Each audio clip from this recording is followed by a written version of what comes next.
On February 3, 2026, in the Cheatham County General Sessions Court in Tennessee, defendant Jonathan Krantz appeared before the court for a bond revocation hearing.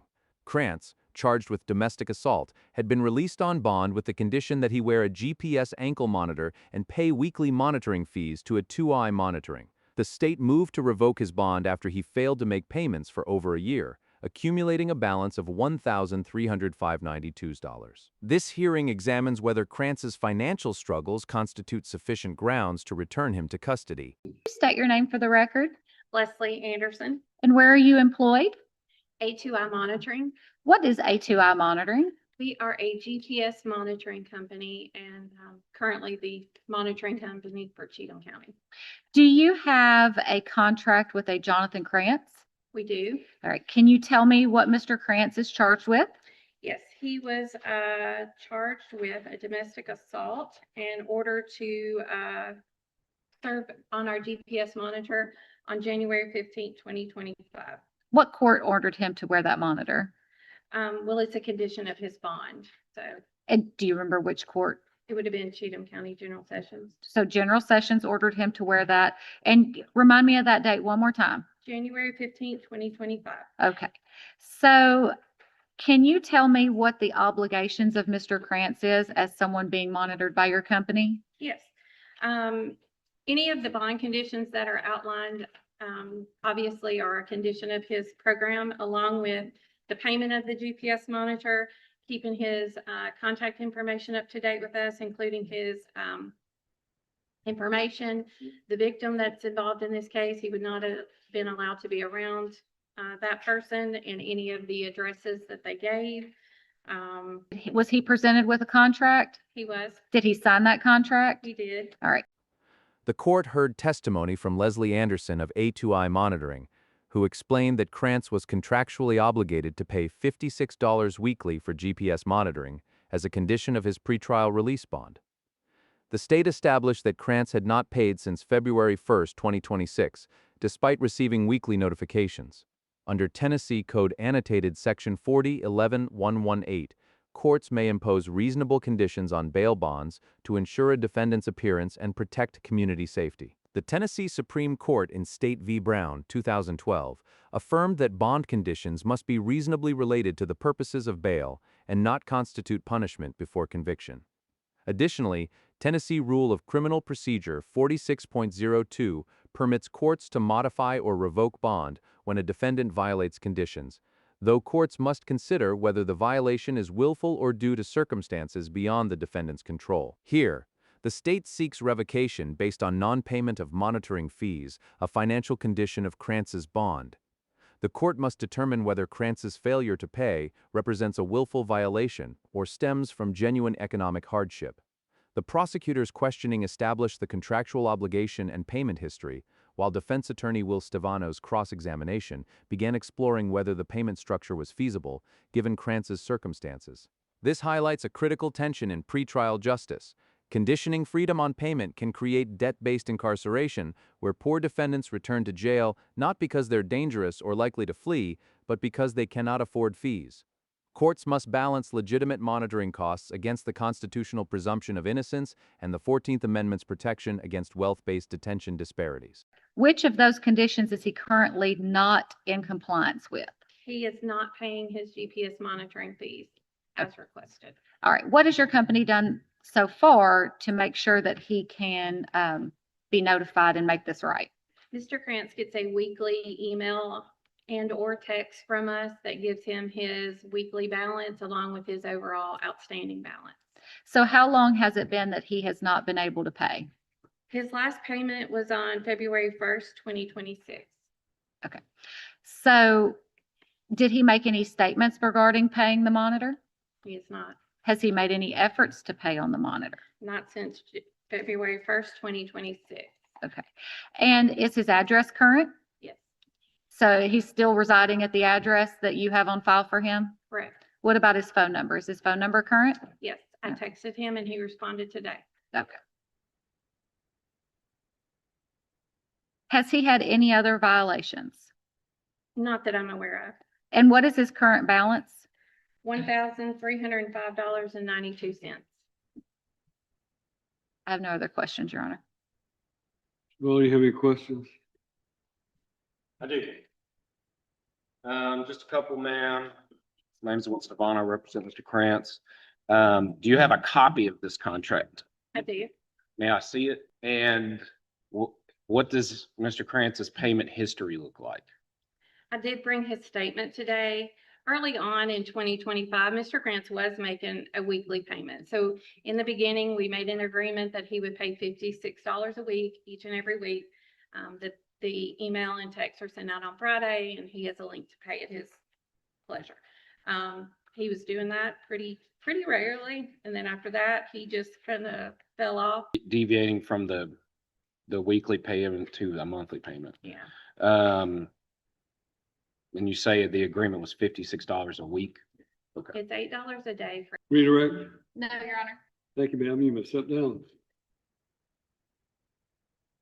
Sylvie, you have any other witnesses? No, Your Honor. All right. Do you have any other proof? Defense attorney Will Stefano cross-examined Anderson, eliciting that Krantz initially complied with the $56 weekly payment agreement in early 2025, but later fell behind. The testimony revealed Krantz had made some payments, suggesting prior good faith effort rather than complete disregard for the obligation. The Sixth Amendment right to counsel, as applied to pretrial proceedings in Coleman v. Alabama, 1970, guarantees defendants effective assistance during critical stages, including bond hearings. Under Tennessee law established in State v. Mallard, 2008, defense counsel may present evidence of indigency to rebut presumptions of willful noncompliance. The burden typically rests on the state to prove by preponderance of the evidence that a bond violation was knowing and intentional, not merely unfortunate. Stefano's cross-examination strategically established Krantz's payment history to lay groundwork for an inability to pay defense. By confirming Krantz initially paid weekly, Stefano creates narrative contrast with later non-payment, implicitly suggesting changed circumstances rather than chronic noncompliance. This approach aligns with Bearden v. Georgia, 1983, where the U.S. Supreme Court held that courts cannot automatically revoke probation for non-payment without inquiring into willfulness and exploring alternatives. Effective defense representation at bond hearings can mean the difference between continued pretrial liberty and months of unnecessary incarceration. This exchange demonstrates how counsel uses cross-examination to build factual foundations for legal arguments about indigency, preserving the record for appeal if the court orders detention based solely on poverty. Raise your right hand and let's place you under oath. Will you state your name and spell your last name for the record, sir? Jonathan Kane Krantz, Krantz. And Mr. Krantz, I just want to remind you just overall with the cases still pending, let's not discuss any matters of that, just strictly the ankle monitor you've got, okay? So you heard Ms. Anderson discuss that you all had gotten on a kind of a payment plan of $56 a week. Is that what you believe too? Yes, sir. And then and you've been successfully having it without violations, according to Ms. Anderson, for about over a year. I've been on an ankle monitor since 2024. Yep. September 24. Yes, sir. So, and there's not really been any other issues, as she said. And then she's indicated that you're now at a $56 a month. What is there a reason for that? Like, what's happened? I lost everything I own. I was kicked out of my house. Bank accounts drained. And that was while you were incarcerated, correct? That is correct. And so how did you lose your home? White collar crime. My house was broken into. Some paperwork was stolen, and they used it to put my house in their name. All right. So where you live now? Nowhere. Nowhere? Nowhere. No, sir. I have all my stuff in a garage, but I still haven't let anybody move. Defendant Jonathan Krantz testified that he became homeless after losing his house to fraud during incarceration, explaining his inability to maintain payments. He claimed residence nowhere, living out of his truck with belongings stored in a garage, directly contradicting the address on file with the monitoring company.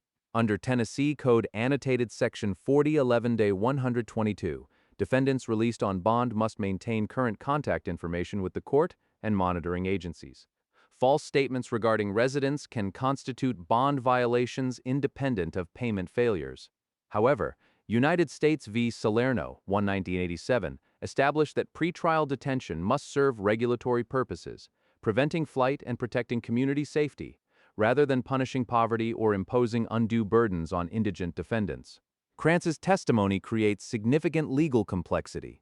He admits to providing a false address to both the monitoring company and the court, which independently supports revocation. Yet his explanation that he has no way to update his address because he lives in his truck raises questions about whether this violation is willful or a consequence of extreme poverty. The court must weigh the technical violation against the practical impossibility of compliance for someone without stable housing. This testimony exposes systemic failures in how courts handle indigent defendants.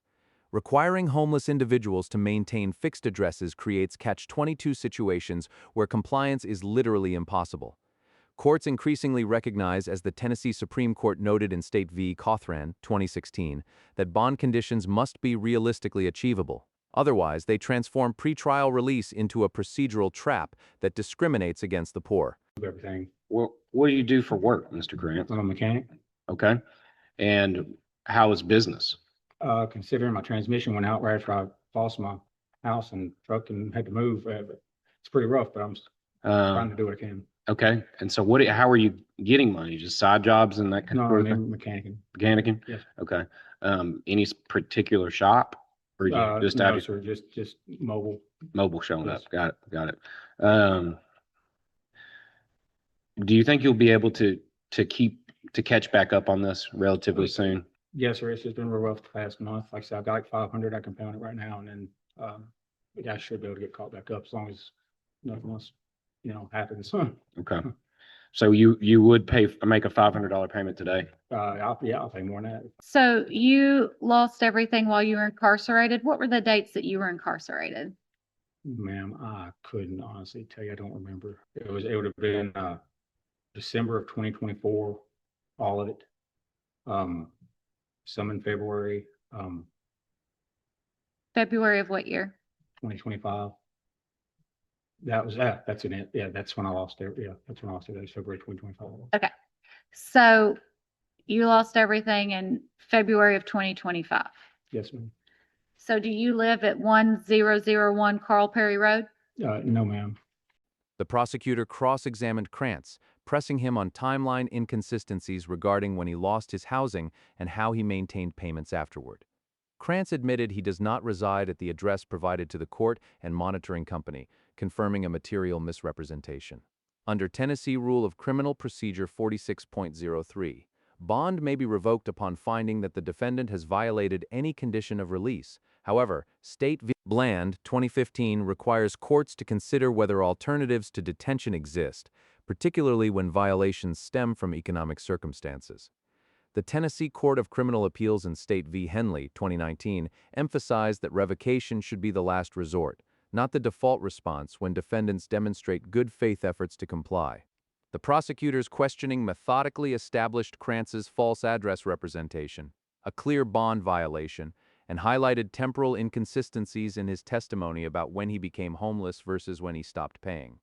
These tactics aim to undermine Krantz's credibility and portray his violations as willful deception rather than poverty-driven necessity. The court must now assess whether these violations, even if proven, warrant incarceration given Krantz's offer to pay $500 immediately and his ongoing employment efforts. Prosecutorial questioning strategies at bond hearings significantly influence judicial outcomes. By focusing on inconsistencies rather than exploring Krantz's economic reality, the prosecutor frames the narrative around dishonesty rather than desperation. This illustrates how procedural advocacy shapes substantive rights. Defendants' freedom often depends less on formal legal standards than on which factual narrative prevails in the hearing. Is that the address that you've given the monitoring company on your contract? It is. Is that the address that you've given the court? Yes, ma'am. But you don't live there? No, ma'am. And have you updated that? I have no way to update it. I live in a And do you remember signing the contract to go onto the monitoring company? Go onto the monitor? I believe it is. Yes, ma'am. Okay. And was that following your incarceration? these I dates? think it was before, I don't know. Okay, so how were you able to make payments then? Excuse me. Well, we have a good payment history, and your testimony is that you lost everything while you were incarcerated. So how were you able to make payments all the way up until, Because I had a home and I wasn't being forced to move and my vehicle wasn't broken down and everything could go wrong, kind of went wrong. okay. Yeah. So I'm sorry, your testimony is kind of moving around on me. When did you become homeless? If you lost everything when you were incarcerated, but you were able to make payments for a year because you had a I lost home, everything in February and I was forced to move in, I believe, November. November of 2025? Yes. Okay. The prosecutor continued pressing Krantz on timeline contradictions, forcing him to clarify that he lost property in February 2025 but remained housed until November 2025. This admission partially rehabilitates his credibility while still establishing the false address violation. The Confrontation Clause of the Sixth Amendment, while primarily protecting trial rights, informs the due process standards applicable to bond hearings.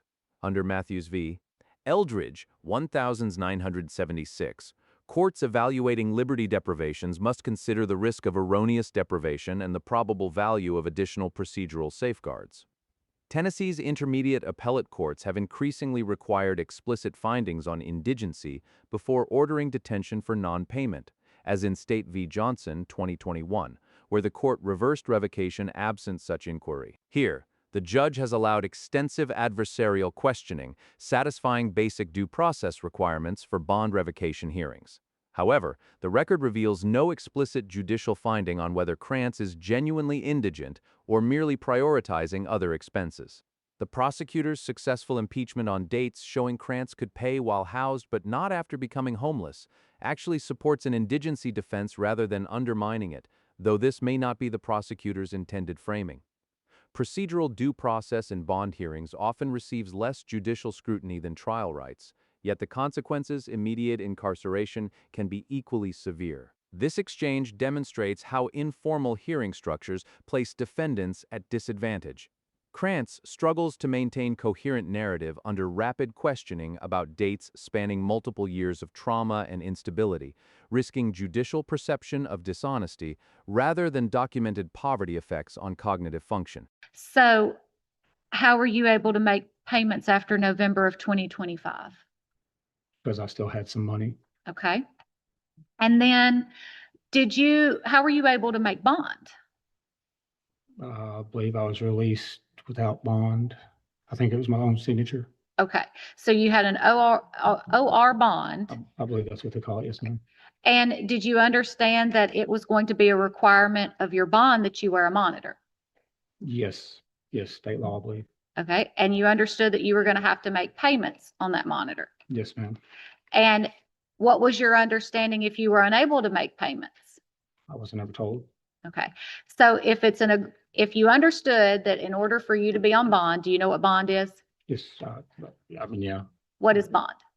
not in jail, Not in jail. Mhm. All right. And there's requirements to not be in jail. I suppose. All right.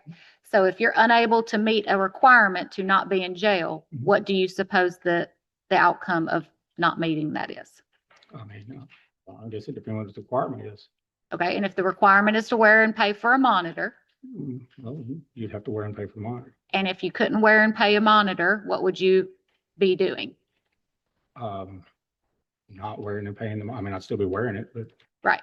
Would you be walking around or would you be required to go back to jail? I do believe that depends on what county you're in, because multiple counties have determined that if the person does not have the ability to pay for the ankle monitor, that it comes out of general fund now. Okay. When you signed an order Yes. agreeing to leave jail, Yes, did you agree to wear an ankle monitor? I did not have a choice, but yes, ma'am, I did. Okay. Well, the other choice was you could stay where? Stay in jail. All right. Okay. So we agreed. I'm not going to be in jail, but I'm going to wear an ankle monitor. Yes. And if you couldn't pay for the ankle monitor and you couldn't wear it, where did you think you would reside? Did you think you would go back to jail? I was unaware that the payment part would send me back to jail, but Okay. yeah. So there's all these conditions to be on bond and not be in jail, right? I suppose don't go anywhere she is, and The prosecutor established Krantz's awareness of the monitoring requirement and payment obligation, then pressed him on the logical consequences of noncompliance. Krantz maintained he was never informed that payment failure could result in jail return and resisted the prosecutor's leading questions about presumed outcomes. Under Turner v. Rogers, 2011, the U.S. Supreme Court held that while there is no categorical right to counsel in civil contempt proceedings for non-payment, due process requires clear notice that ability to pay is a critical issue and meaningful opportunity to be heard on that question. Tennessee's implementation of this principle appears in Tennessee Code Annotated Section 4024-105, which mandates ability to pay hearings before incarceration for fine or fee non-payment. The Tennessee Supreme Court extended similar protections to pretrial monitoring fees in State v. McCoyne, 2023, requiring explicit judicial findings on indigency. Krantz's testimony that he wasn't ever told payment failure could result in jail directly implicates these notice requirements. The prosecutor's rhetorical questioning attempting to extract agreement that any bond violation logically leads to detention conflicts with the actual legal standard, which requires willfulness findings. Krantz's resistance to this framing, insisting outcomes depend on what the requirement is, actually demonstrates more sophisticated legal understanding than the prosecutor's oversimplified premise acknowledges. This exchange reveals critical gaps in how courts communicate bond conditions to defendants. If Krantz genuinely lacked notice that non-payment could result in detention, any revocation based on that non-payment raises serious due process concerns. More broadly, this illustrates systemic opacity in pretrial systems. Defendants often sign numerous documents without adequate explanation, then face liberty deprivation for violations they didn't understand were sanctionable. Following the testimony and arguments, the court took the matter under advisement. The judge noted Krantz's offer to pay $500 immediately and his representation that he could catch up on payments, balanced against the confirmed violations of both payment and address update requirements. The court's ultimate ruling would determine whether Krantz returned to jail pending trial or remained on modified release conditions. This case exemplifies the challenging line courts must walk between enforcing bond conditions and avoiding the unconstitutional detention of indigent defendants solely due to poverty. This bond revocation hearing illuminates a fundamental tension in American pretrial justice: the use of money and payment conditions to regulate liberty for presumptively innocent defendants. The legal system increasingly confronts whether conditioning freedom on financial capacity violates equal protection principles established in Griffin v. Illinois, 1956, and extended to bail contexts in O'Donnell v. Harris County, 5th Sur., 2017, where federal courts recognize that wealth-based detention schemes discriminate against poor defendants.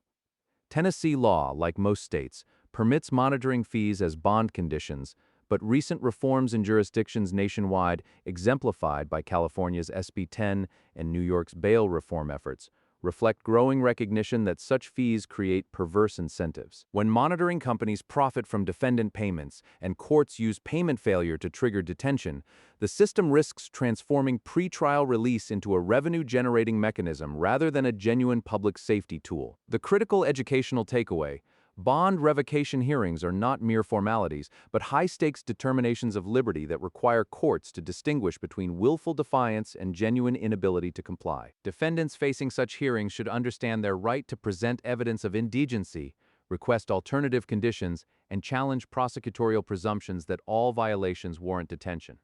For observers, this case demonstrates why pretrial reform advocates increasingly demand elimination of money-based conditions, arguing that risk assessment and non-financial supervision better serve both justice and public safety. If you or someone you know faces a bond revocation hearing, document all financial hardships meticulously, gather evidence of employment efforts, and request appointed counsel if indigent. Contact your local public defender's office or state bar association for resources on pretrial advocacy. To learn more about bail reform efforts in Tennessee and nationwide, visit the Pretrial Justice Institute at pretrial.org or the Tennessee Alliance for Legal Services. Understanding these proceedings empowers defendants to protect their rights and communities, to demand fairer systems.